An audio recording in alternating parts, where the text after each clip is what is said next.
তো দাদা ভাই এটা এইচএফ ডিলাক্স BS6 মডেল। তো এটা আমাদের টাঙ্কিতে তেল লিকেজ করছিল, মানে সাইড থেকে তেল বার হচ্ছিলো, তাই আমরা পাম্পটা খুললাম। তো আমরা এই যে পাম্পে যে ওয়ারিংটা আছে এটা হয়তো কোনো জায়গাতে খোলা হয়েছিল, তাতে হয়তো ঠিকঠাক সেটিং করতে না পারার জন্যে তেলটা লিকেজ করছিল। তা আমরা সম্পূর্ণভাবে পাম্পটা খুলেছি। পাম্পটা খুলে আমরা যখন পাম্পটা খুললাম তখন আমরা ফিল্টারটা দেখো, ফিল্টারের কী অবস্থা দেখো হয়ে আছে দেখো। ফিল্টারটা আমরা একটু ক্লিন করে দেবো বা পরিষ্কার করে দেবো। তারপর আমরা এই যে যেটা ওয়ারিংটা আছে এই ওয়ারিংটাতে আমরা একটু রেসিবন ব্যবহার করব, তারপর আমরা সেটিং করে দেবো। তো আমরা ফিল্টারটা খুলেছি, ফিল্টার অবস্থা দেখো কী হয়েছে। আমাদের মানে ফুয়েল পাম্প ফিটিং করা কমপ্লিট হয়ে গেল। এবার আমরা টাঙ্কিটা চাপাবো, তারপর আমরা লাইন নিয়ে দেখি তেল পড়ছে না, তেল পড়াটা বন্ধ হয়েছে কি হয় নাই।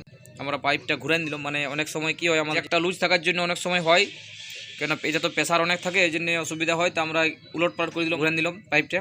এবার আমরা টাঙ্কিটা সেটিং করব। তো আমরা টাঙ্কিটা সম্পূর্ণভাবে চাপাচ্ছি। এরপর আমরা তেলের প্রেসারটা চেক করব, আমাদের তেলের প্রেসার কত আসছে। তার জন্য আমরা PSI মিটার ভর করব, আমরা দেখব আমাদের তেলের প্রেসার কতটা আসছে। তো আমরা দেখলাম তেলের প্রেসার ঠিক আছে, 38-39 প্রেসার আছে, মানে আমাদের পাম্প ওকে আছে, পাম্পের কোনো প্রবলেম নাই। তো দেখো আমাদের গাড়ি স্টার্ট হয়ে গেছে, কোনো অসুবিধা নাই আমাদের যেটা পেট্রোল।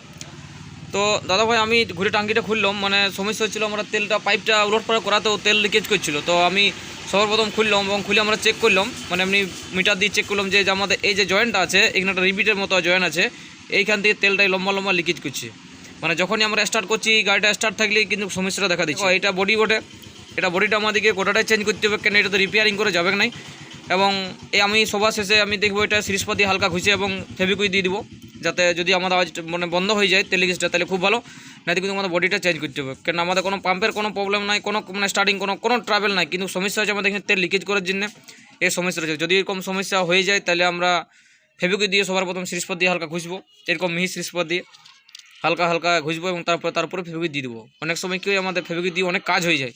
তো আমি ফেভিকুইক দিয়ে লাস্টবার দেখছি, যদি হয়ে যায় তো খুব ভালো, আর নয়তো কিন্তু আমাদের পাম্পটা পুরো বডিটা চেঞ্জ করতে হবে। তো আমরা ফেভিকুইক দিয়ে এটা সিল করে দিলাম এবং তারপরে সব কিছু পাইপ লাগালাম। আমরা এবারে স্টার্টও করে দেখলাম, আর তেল লিকেজ করে না, তারপর আমি দেখাচ্ছি। স্টার্ট হয়ে গেল দেখো, আমরা এখান দিয়ে দেখাতে পারবো না, কেন এটা ভিতর আছে। তো আমি হাত দিয়ে দেখছি স্টার্ট করলে লিকেজ করছিল তেল। দেখো এখন দাদা ভাই কোনো আর তেল লিকেজ করে না, আগে কিন্তু এই হাত দিলেই পুরো লিকেজ করছিল। তো এখন দেখো কোনো তেল লিকেজের মধ্যে যেটা প্রবলেম ছিল।